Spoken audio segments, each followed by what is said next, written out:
Hello everyone, I'm testing out a recently completed project. This is a Westside Brass Union Pacific FEF-3. I picked up this locomotive at a trend show earlier this year, and I decided I would give it a paint job. I've just finished reassembling it after the dull coat has dried, and as you can see, it's running pretty smooth.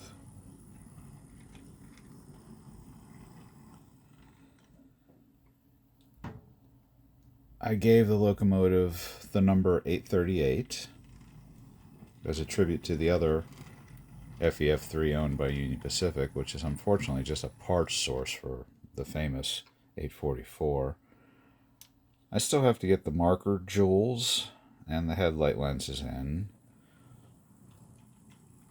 but all in all, it's a halfway decent locomotive,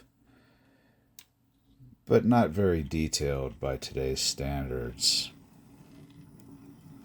But I will enjoy it for hopefully many years to come.